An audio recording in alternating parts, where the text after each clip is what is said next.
Hello. In this recording, I wish to go over a couple of homework questions, or maybe one or two, depends. I don't want to make it too long. And one of the questions I've selected from your homework for this week is that is number 43, okay, from your homework, number 13.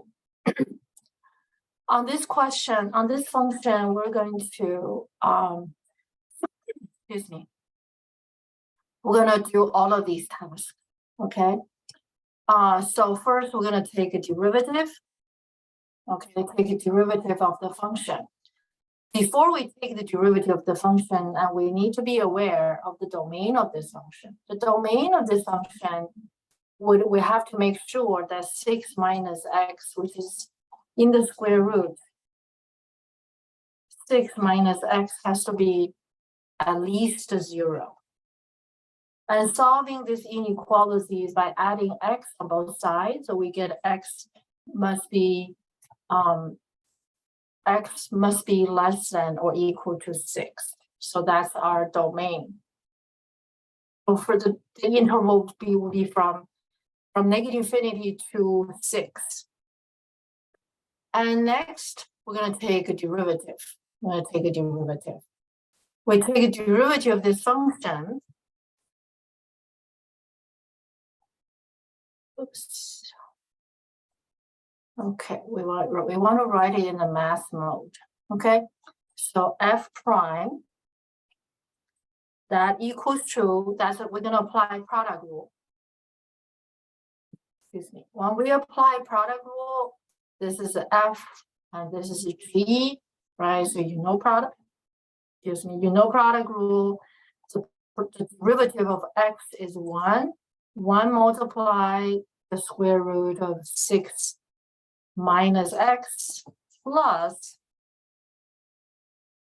we take the x and then we differentiate the square root of 6 over x, 6 minus x, and that will be equal to, we have to use the chain rule, 6 times the root, multiply the derivative of 6 minus x, which is going to be -1.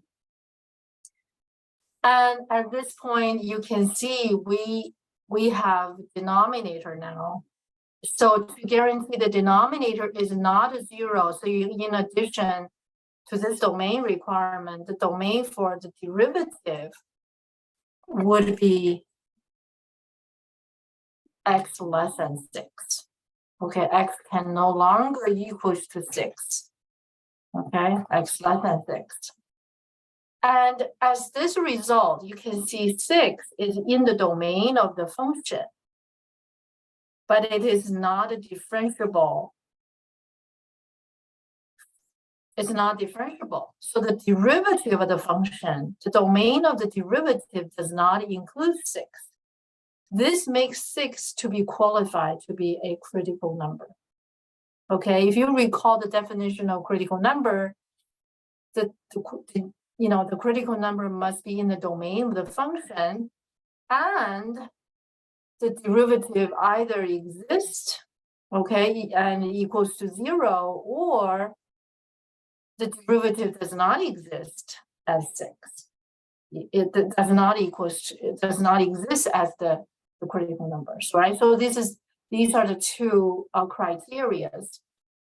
We have, so by this time, we actually got a critical number. Okay, so let's record it. C1 equals to 6. Okay, by the definition, so let's have a narrative here, okay? 6 is in the domain of f, of capital F. Okay, but not differentiable.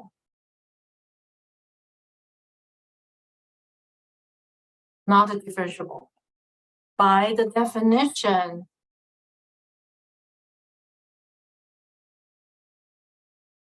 of critical number,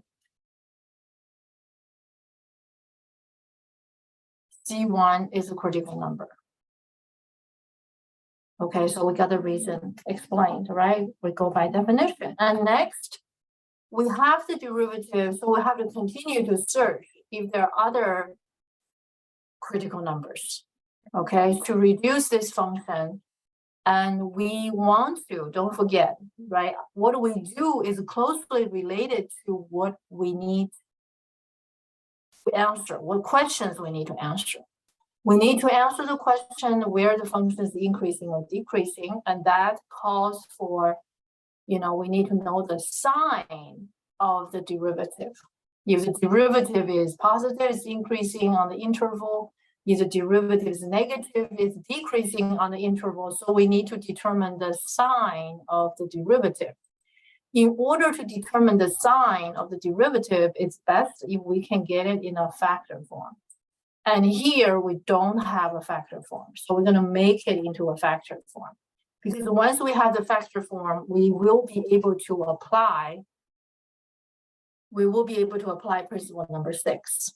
Okay, so reduce this function, what we get here is going to be, so 1 times that root is the same, and x times that, we can put x on the top, and there's a negative 1 here, so we're going to absorb it in the front.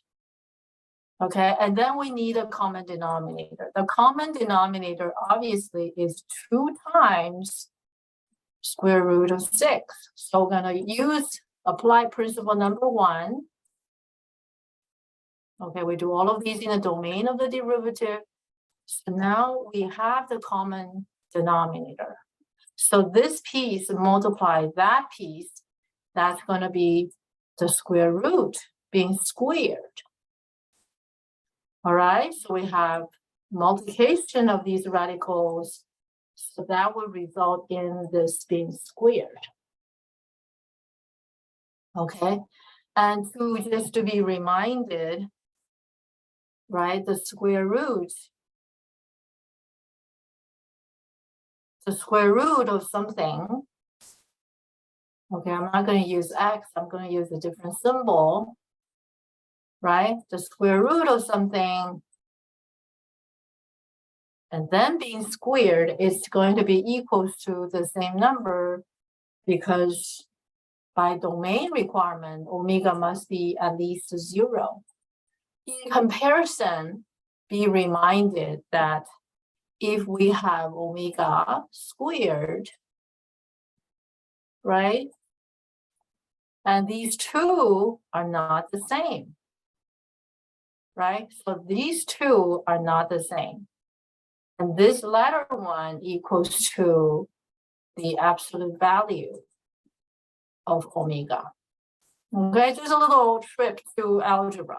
Okay, just a little trip to algebra. And we have this situation here, right? We have the former situation. Therefore, we are going to have this piece equals to 6 minus x. 6 minus x. Okay.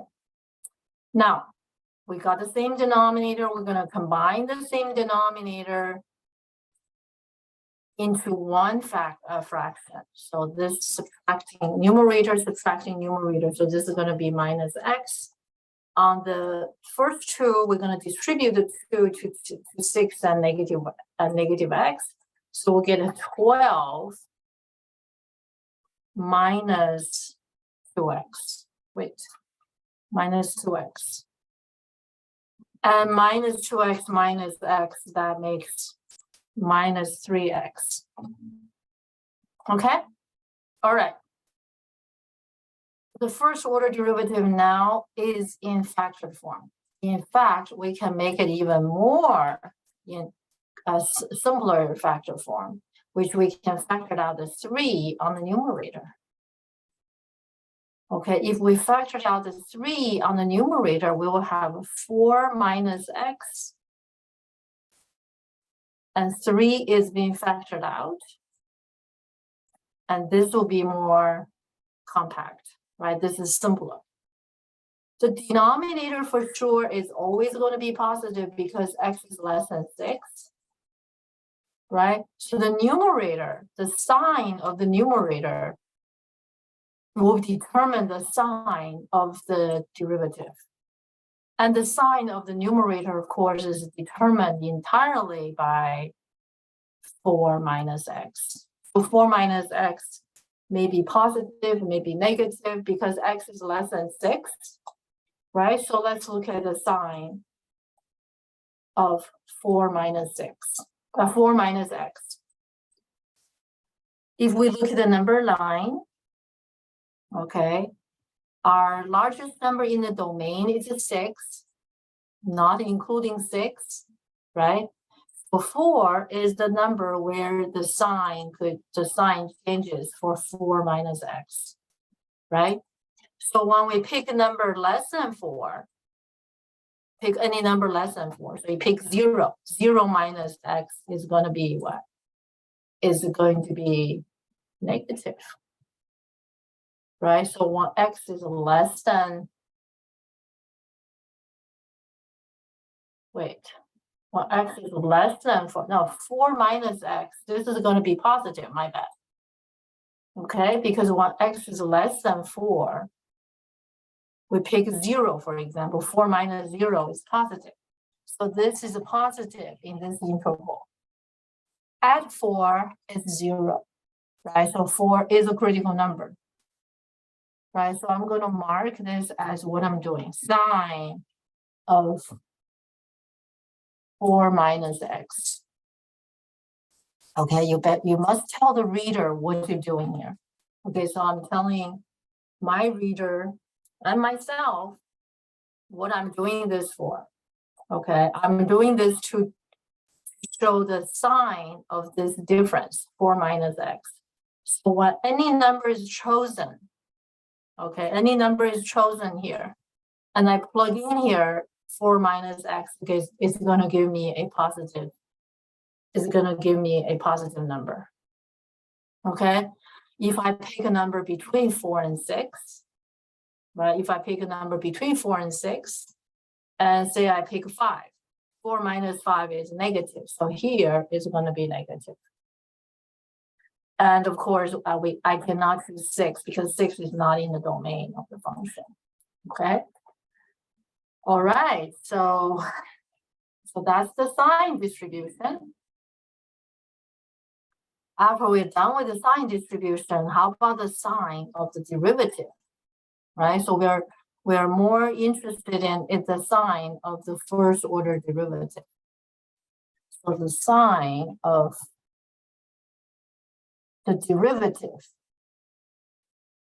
Notice that the derivative of the function has the same sign as 4 minus x, because the denominator is positive, 3 is positive, 4 minus x is positive, then the whole thing is positive, right? So the sign of the derivative is going to be the same as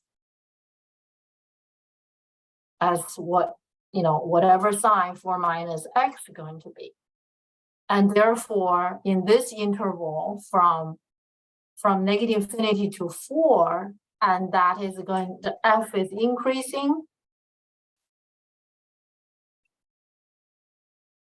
Okay, and in this other interval, f is decreasing.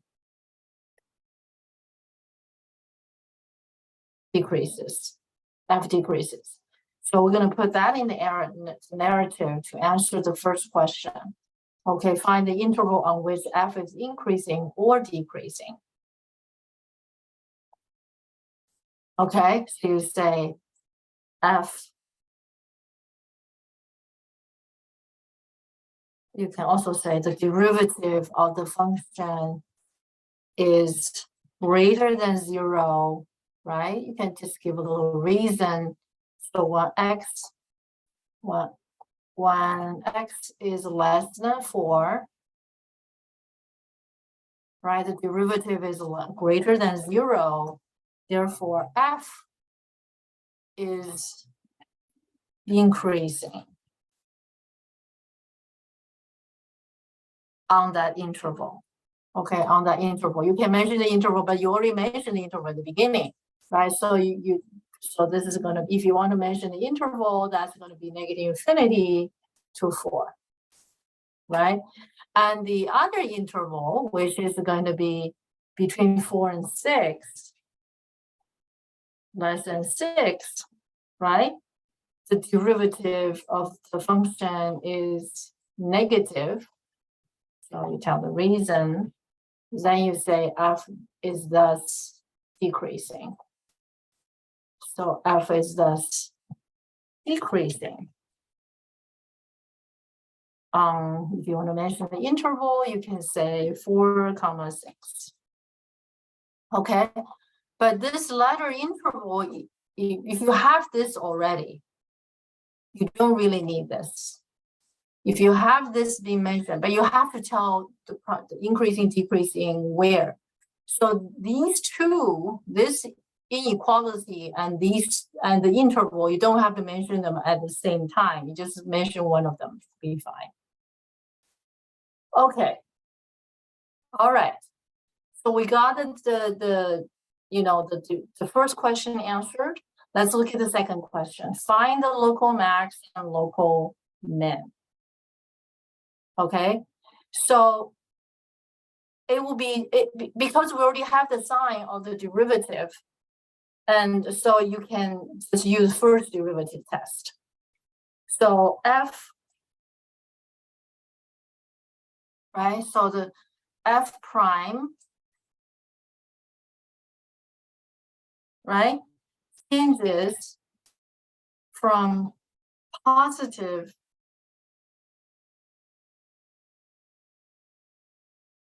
to negative, right? Left to right.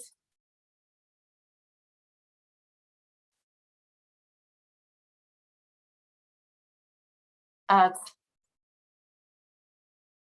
4, right? And therefore, capital F has a local maximum. Has a local maximum.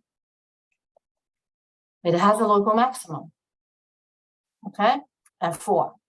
So that's our critical number. But don't forget, we have another critical number. Okay, we have another critical number. What was the other critical number? The other critical number we already mentioned, it was 6, right? 6 is, so another critical number. So here you may like to mention, right? The critical numbers are, we have 2 of them, right? C1, C sub 1, use lowercase, is 6. C sub 2 is 4. Okay, so we already have a conclusion for 4, which is local maximum, and the value of the local maximum. So let's finish that. The value of a local maximum, we're going to have to take this back to the original function, right?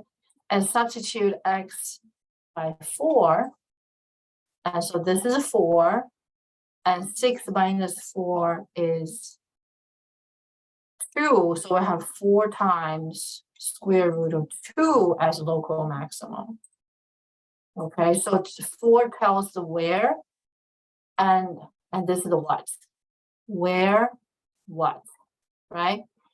If you want to make a point for that local maximum, so it's a 4 comma, that's the where, and this is the what. Okay, so that point is that. Now let's look at C1. Okay, at C1, okay, C sub 1 equals to 6.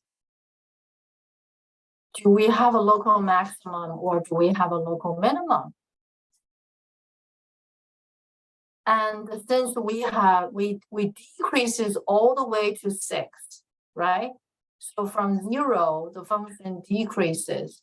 So 6 and 6, C1, it must be a local minimum. Okay, it must be a local minimum. So F has a local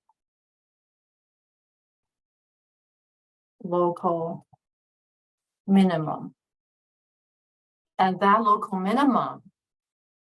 minimum is capital F of 6. Okay, and so we put it back to the function, and that's going to be, and this is going to be 6 because x equals 6. 6 minus 6, the derivative, the square root is 0, so the whole thing is 0. So our local minimum, if we talk about where is 6? When input equals 6, when x equals 6, and the what is 0. Okay, so now we got 2 points. We have the highest, the local max and local min. And let's look at if we can do anything about the curve, right? You can sketch the curve, and we're gonna do that just a little bit later. In fact, actually, I graphed the curve. So let's just use it. Okay, so this is the curve. This is the curve. It's the local minimum. The local minimum is right here. Local minimum, we're going to use the color blue. And local maximum, we're going to use the color red.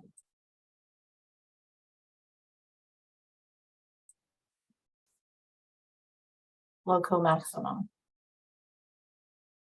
Local maximum, actually, it seems that it's going to be absolute maximum, right? But we're not asked for absolute max, absolute min, so we do actually have an absolute max. Okay, the next question is, we've answered the first question. Second question, do we talk? Yeah, increases, we said that increasing on that interval, decreases on the other interval. Find the interval of concavity and inflection point. So we need to find the second order derivative. Second order derivative is a derivative of the first order derivative, right? So which one of these forms do we want to find derivative of? I think this will be the one, right? So this one simplifies. So we're going to find second order derivative from the first order derivative. I'm going to just simplify this a little bit, right? Minus, and here is going to be x here. And we're going to put the x here. You cannot avoid quotient rule. I think you have to use you have to do quotient rule in this case. It cannot be avoided. It cannot be avoided. Okay. So now let's look at our second order derivative. We got our first order derivative, and we're going to take a derivative of the first order derivative. So we're going to cap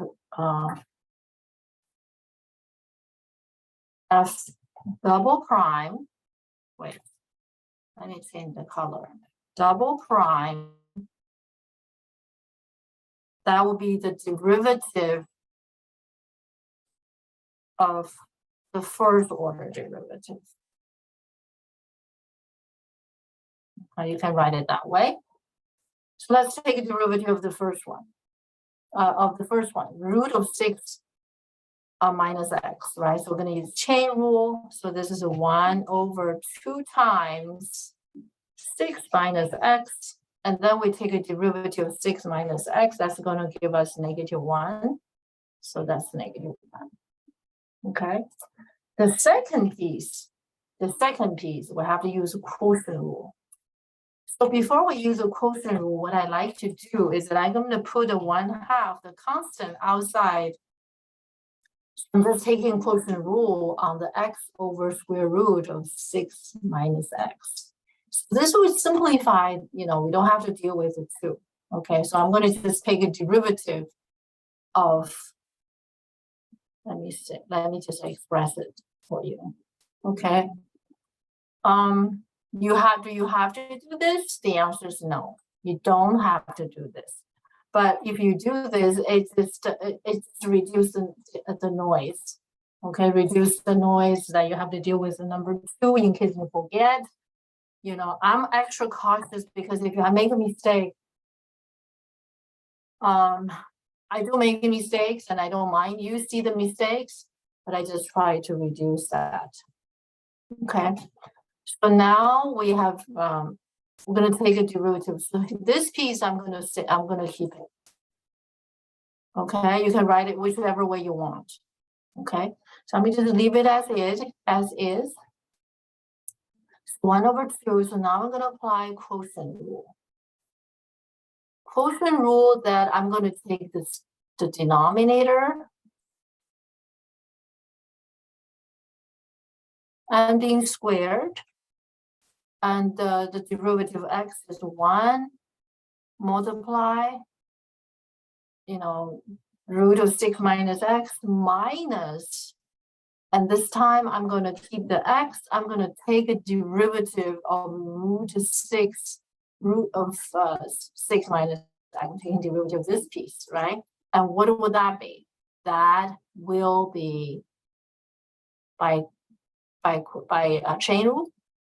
Okay, so it's going to be 1/2 times that root, and derivative of 6 minus x, that's going to be multiplying -1. Okay, if you like to pause the recording and double check for you, you should, right? If we make a mistake here, and it's going to be pretty bad. Okay, so we're going to simplify. So obviously it gets a little more complicated, but no fear. -1 times this negative sign, that's going to make this positive.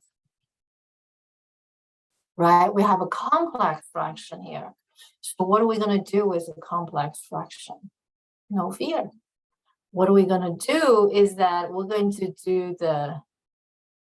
to first simplify this piece, the complex fraction, okay?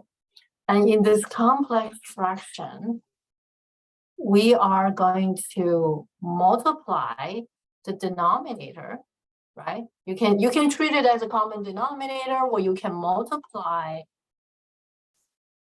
the common denominator on both top and bottom. So this is a purely algebraic manipulation. So this piece is going to multiply that piece, right? And is going to multiply that piece, right? So this is 1. And this piece is going to multiply the denominator. Okay? So that's the process. That's the process. And then just be patient. Be very patient with ourselves. Okay? Give ourselves the gift of time. So root 6 minus x times 2 times 6 minus x. We dealt with these kind of things before. So we can bring the 2 in the front of it. Never mind. We can bring the 2 to the front of it, right? Root 6 minus x times root 6 minus x, that's just going to be 6 minus x. Okay? And the 2 times root 6 minus x, and this piece, and they are reduced. So this piece is 1. Okay? That piece makes 1. Why do we do this? Because we need to know the sign of second order derivative. So we're moving towards getting a factored form. From factored form, we can tell the sign of the second order derivative. Therefore, we can tell about concavity, right? So that's why we're doing this. That's why we're doing this. Now let's reduce it. Let's reduce it. 6 minus x times 2. So that's going to be 12 minus 2x. 12 minus 2x. And there's x times 1. That's another x. So this is going to be 12 minus x. Okay. And now we're still, and how about this piece? We haven't handled this piece, right? What is this piece? This piece is 6 minus x. Okay, 6 minus x. So we could have done that much earlier. Okay, we could have done this much earlier. Okay, we could have done this much earlier. Just replace it. Okay, let me replace it here, right? Make sure you have a parenthesis to put it to include, to, you know, if you miss that parenthesis, you're gonna lose points. Okay, so that's the 6 minus x there. And you can put the 2 in front of it, and or move the 2 to multiply the half, right? So this is a quarter, right? So this is a quarter. You could have done the quarter thing much earlier. Okay. Now what do we do? Well, we need to find common denominator. What is the common denominator? You know, before we find common denominator, one of the things we can do is that we do have a common part in the denominator. So what we can do, we can factor this part out. We can factor this piece out. Okay, so let's do that. Okay, this is not the only means to do it. Okay, so I'm going to put a bracket. I'm going to factor this piece out. Okay, factor this piece out. So this piece is going to be outside there. And that would make it a little bit easier inside the parentheses. We can even remove these parentheses. Okay, not needed. And what else can be factored out? Oh, we can factor out the 2, right? We can factor out the 2. If you factor out the 2 here, and this will be 1, and this will be 2, right? You see, you can see little by little, this algebraic manipulation is not terrible, right? It's just you have to have patience. Some of these things, actually, you may like to do it on the scratch paper, okay? But if you do it here, you just have to make sure every step is good. Okay, every step is good. All right, because your reader is going to check it. Your reader is going to check it. Okay, so we take out the 2, we take out the root of 6 minus x. Now the inside should be a little bit easier to simplify. The inside of this is going to, the common denominator is going to be 2 times 6 minus x. So 2 times 6 minus x divided by 2 times 6 minus x. Principle number 1 again. And then what? Right? We have this common denominator set up. Right? This is -1. I'm going to put it on the top. Okay, don't miss that. We have the same denominator, so put this 2 in front of that one, just to have a uniformly, uniform look on the denominator, right? And now we can subtract the numerator. The 1 in the front subtracting the 1 in the back. Let's see what we get. Let's see what we get. Okay, so this piece, subtracting 12 minus x. Okay, so we need a parentheses. Be very careful. I'm being very careful here, okay? Not just for your sake, it's also for my own sake. If I make a mess here, you know, it's not the end of the world, but it's just have to do it all over again, right? Okay. And now we can simplify the numerator inside the bracket. So this is going to make negative 12 plus 2x. Okay, so negative 12 plus 2x. And minus 12 plus x. Minus 12 plus x. Negative 12 minus negative 12, that's going to be negative 24, right? Negative 24. And we got a 3x, right? 2x plus 1x is 3x. Can we factor out a 3? I think so. We can factor out a 3. Let's give another step. I know this is too long. Okay, so I'm bringing out the 3.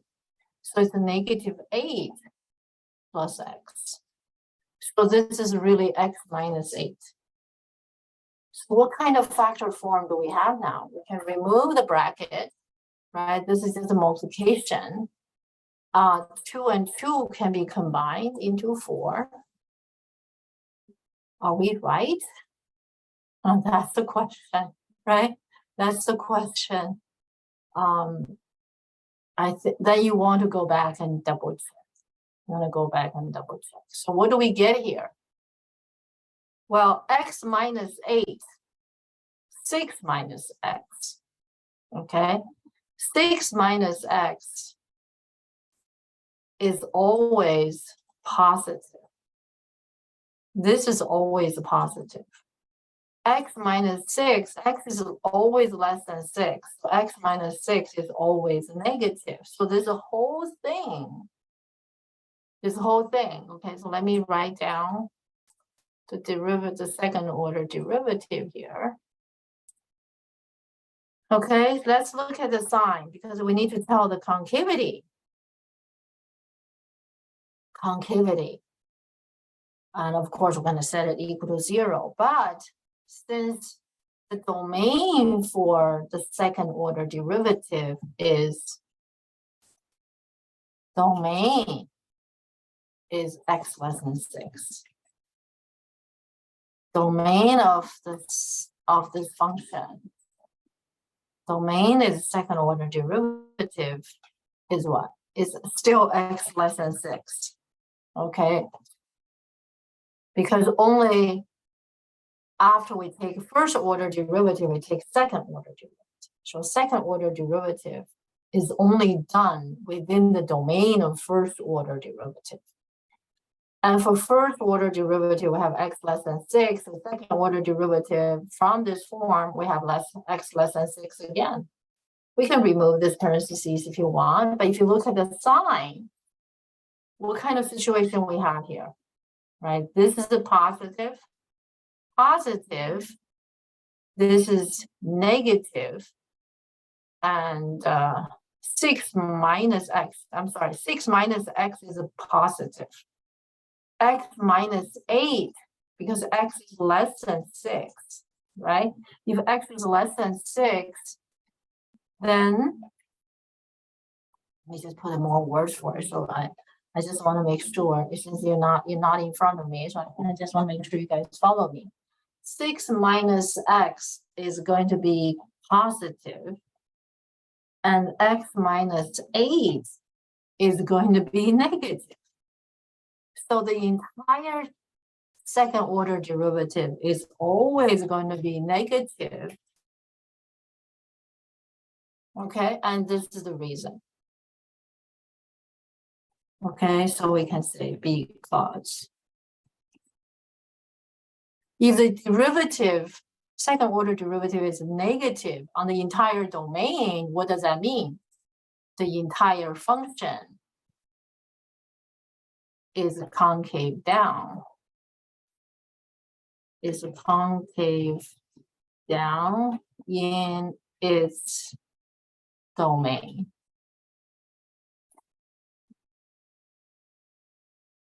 Okay. In well, you can say from negative infinity to positive 6. Okay? Concavity is determined. Since the entire curve is concave down, there's no change, right? Then you say, well, we also need to find inflection point. Well, inflection point is where there's a change of concavity. If we set, right, if we set the second order derivative equal to 0, right, if we set this equals to 0, what do we get? Right, this cannot be 0, this cannot be 0. The only thing that can be 0 is x minus 8 equals 0. And that will cause x equals to 8. But 8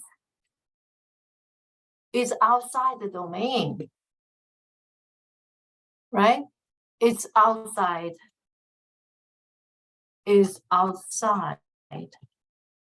domain, right? Therefore, there is no inflection point. There's no inflection point. And the rest is just graphing, and we already did it. Right? Just graphing calculator, we have identified local max, local min. So this question is done. Let's see how much time it's taken. Okay, we can do another one. And this other one I would like to work with you is number 55. Okay, number 55, it touches the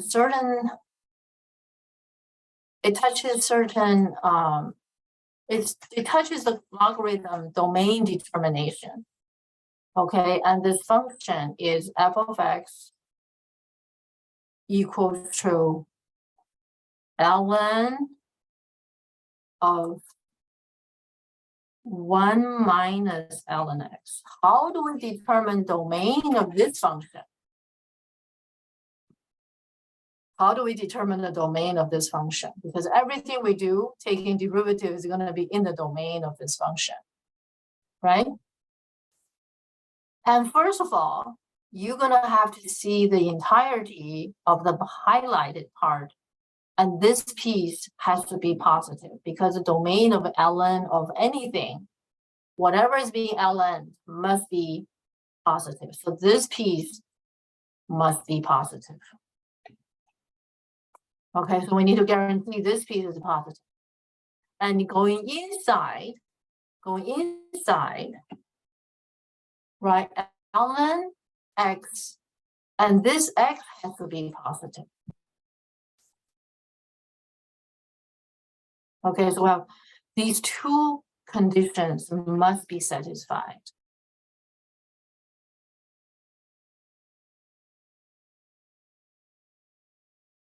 Okay, so the setup, right? The setup is that you have to make sure anything is being taken natural logarithm must be positive. So we have two pieces. This piece must be positive and that piece must be positive. Okay, we can remove this parentheses. This part is solved and this part need to be solved. So how do we solve ln x? 1 minus ln x greater than 0. Well, remember ln x is an increasing function. So as a result, we have ln x less than 1. Okay, ln x less than 1. What does that mean? Well, we add ln x on both sides. That's how we get it. Okay, so how about x? If ln x is less than 1, and 1 is equals to ln e, right? Then x must be less than e. X must be less than e. So combined with this condition, combined with that, so the domain of this function, really is that 0 is less than x, x is less than e. It's a very small interval. It's a very small interval. In other words, the only piece of curve you're going to see on this function is between 0 to e. You're not going to see other pieces of the function. You can try it by your whatever calculator you have. Okay, graphing calculator, okay? So that's where you're going to see the curve. Okay, so here I'm just going to see what this picture can look like. That's how the picture looks like. Between 0 to e. E is about 2.7, right? So indeed, you just, I mean, the proper software should produce that kind of curve. And this part should not touch the y-axis because Ellen, it should be, it's close to, it should never touch it. But you know, there's no perfect software. Okay, there's no perfect software. So the picture, if I were to make some adjustment from 0 to e, right? Say -5, +3. I hope to see a better picture. Okay, this piece, it should never touch. Wait, does it touch it? No, it has to be greater than 0. So this piece, it doesn't touch it. Okay, this piece, it doesn't touch it either. So the curve of this function is just really just between 0 and e. Okay, and of course, we are going to do a bunch of things to talk about the increasing, decreasing tendencies. Okay. Now,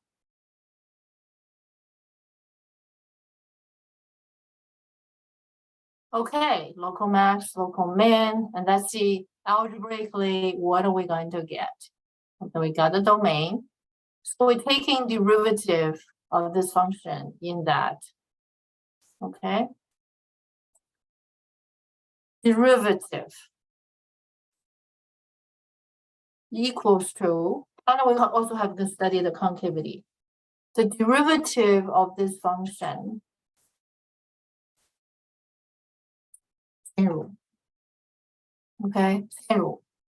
So we take ln u, so 1 over u, so it's 1 minus 1 over 1 minus ln x, and then we take a derivative of 1 minus ln x, which is going to be 0 minus 1 over x.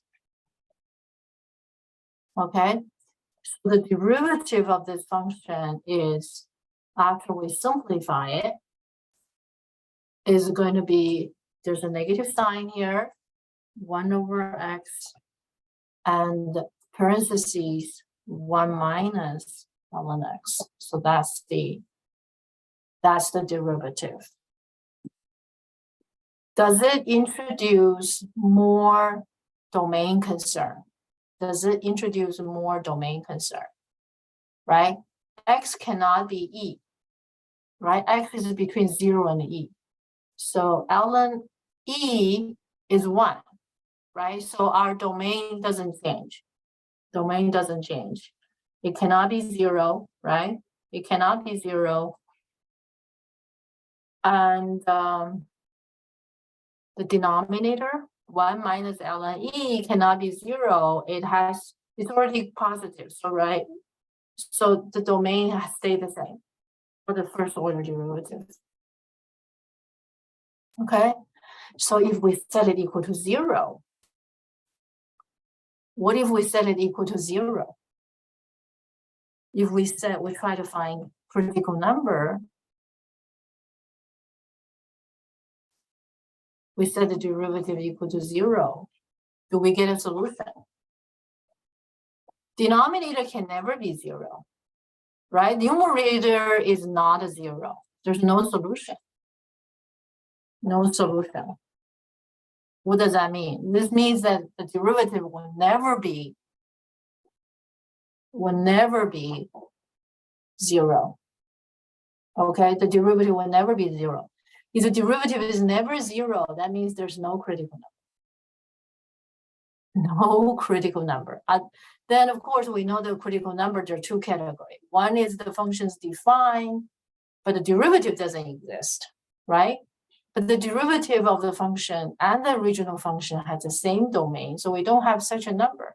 So there's no critical number. No critical number. That means there's no local max, local min by Fermat theorem, right?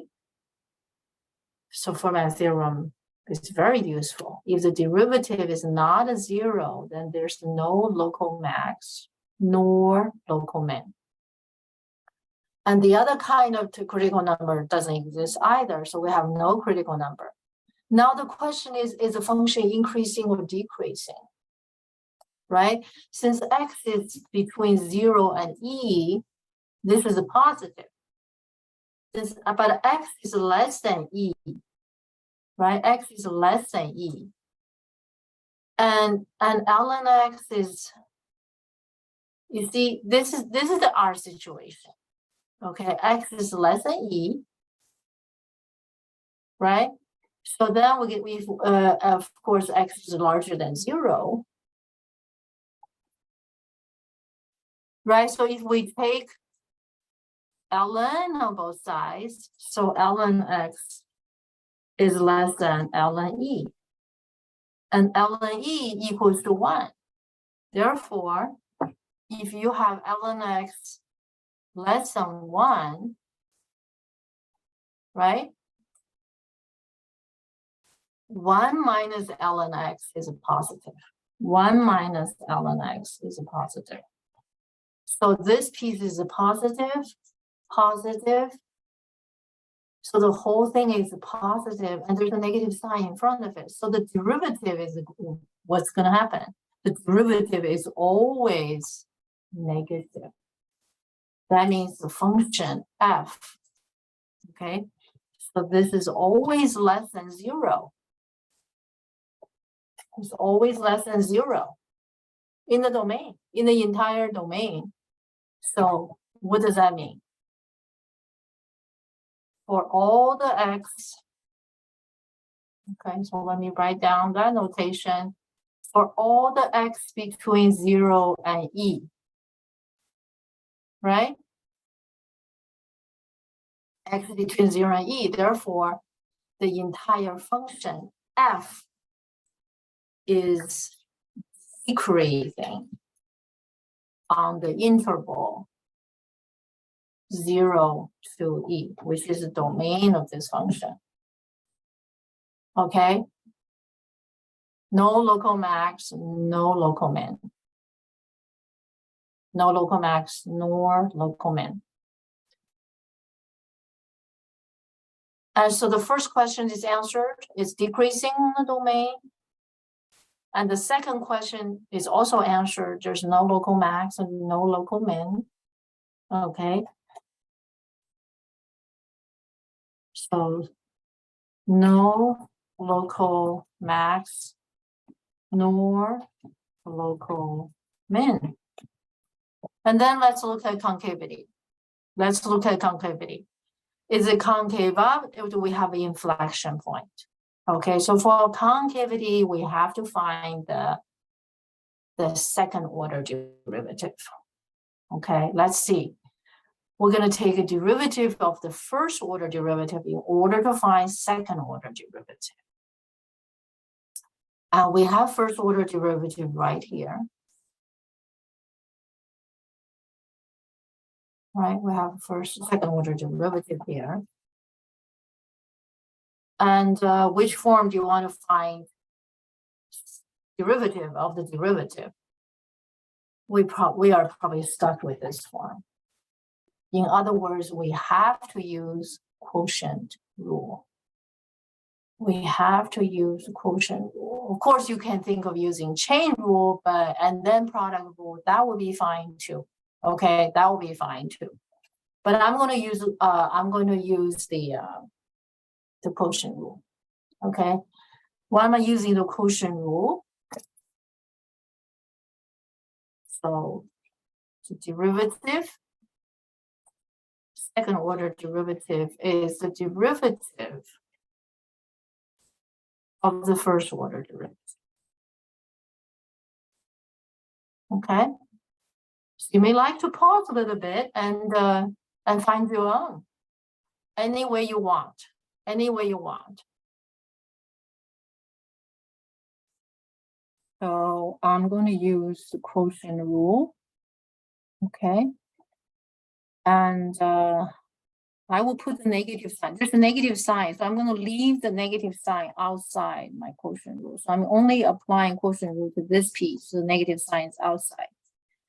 And the denominator, the whole of the denominator is right here, and that's going to be squared. Okay. The derivative of 1 is 0, right? So the first term is gone. And the second term is going to be minus 1 times the derivative of this piece. Okay, so that's going to be the derivative of that product. Okay, we'll have to use product anyway, so it doesn't matter which way you do it, same rule either way. Okay. So what I'm going to do is I'm going to focus on the derivative of the product, right? So that piece, I'm going to put it in bracket. Okay, the derivative of x equals to 1. So 1 times the parentheses, 1 minus ln x plus x multiply the derivative of 1 minus ln x. Derivative of 1 is 0. The derivative of negative ln x is going to be negative 1 over x. Okay, so it's basically 0 minus 1 over x. Continue to simplify. You see, I took all these simple, these measure is because I don't want to have any sign problem. Okay, so x times negative 1 over x, that's going to give us a minus 1. So it's not too bad, right? And this parentheses can be opened up. So 1 minus 1, that makes 0. So the top, what do we have? We have all these negative signs to deal with, right? So 1 minus 1, that makes 0. So this is gone. And there's a negative times negative, that's going to make a positive. Boom. There's another negative sign outside. So we have another negative sign outside. All right. So where are we now? We have a second order derivative. Remember, we just want to tell the concavity, right? Denominator is always a positive, right? We squared it. Can we simplify this further? No. Okay, we just leave it like that. Because we really just want to know the derivative, right? And the next one what we need to do is, of course, we need to find inflection point and tell the concavity.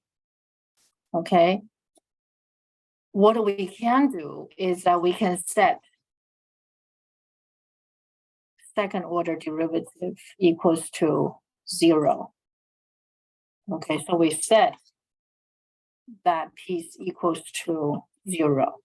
If we set that equals to 0, we're looking for the candidates for inflection point. The denominator cannot be 0. Numerator must be 0. So ln x equals to 0. If ln x equals 0, x equals what? X equals to 1, right? Because ln 1 equals to 0, right? So x equals to 1. So x equals to 1 is a candidate for inflection point. At inflection point, there has to be a change of concavity. So let's see if there's a change of concavity. Okay, the interval of our consideration Now we're going to observe the sign of second order derivative. Second order derivative. And we observe all of these in what? In the domain from 0 to E. And in between, we found a candidate, 1. Okay, so let's look at the sign. Let's look at the sign. Okay. So now we study the sign of second order derivative. And what do we get? Denominator is always a positive, right? We just need to know the sign of ln x. What is the sign of ln x? So let's do it one by one. The sign of ln x. So if you're familiar with ln x, then you know where ln x changes sign, right? ln x, so how does the curve look like, ln x? Everybody should be pretty familiar with this one. So I'm going to put it in the note. Okay, so from the curve, we should be able to tell the sign of ln x, right? Our consideration for ln x is from 0 to E. 0 to E. So let me point it out, that interval. 0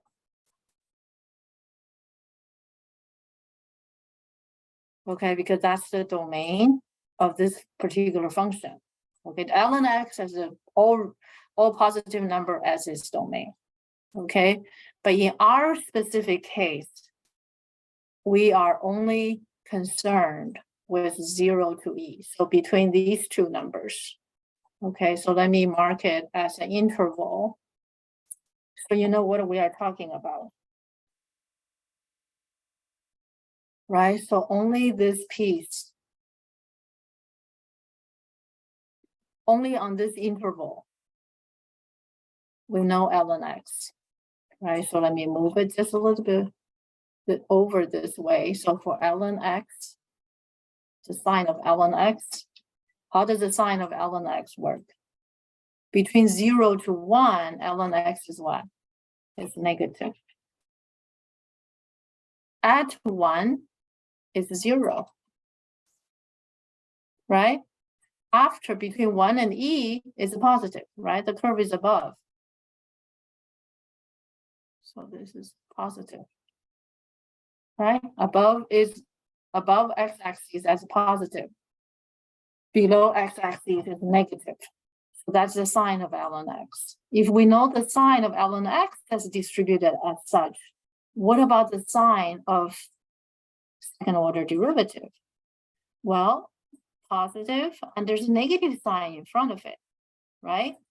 So the sign of the second order derivative, the sign of is just the opposite of ln x, because there's a multiply negative sign. So this whole thing I can just copy and change the sign because we multiply a negative sign in front of it. So there, and these will be negative. So now we know the concavity, right? There is a concavity change. There's a change of concavity. Okay, f second order derivative changes from positive to negative, left to right, at where? At x equals to 1. Okay, so there's an inflection point. So inflection point at 1. And what is f of 1? What is f of 1? To find f of 1, we have to go back to the original function to plug in the 1. To plug in the 1, what do we get? Right, this is replaced by 1, x is replaced by 1, so this is 1. And what does that equal to? Equals to ln of 1 minus 0, and that's equals to ln 1 equals to 0. So that inflection point is 1, 0. What is 1, 0 in the picture we drew earlier? That's where the change of concavity. Right, we drew the curve of 1, 0. So here, right, there's a point here. I'm going to use purple. This point, 1, 0, is inflection point. As you can see, it's concave up and concave down. Okay, so that's inflection point.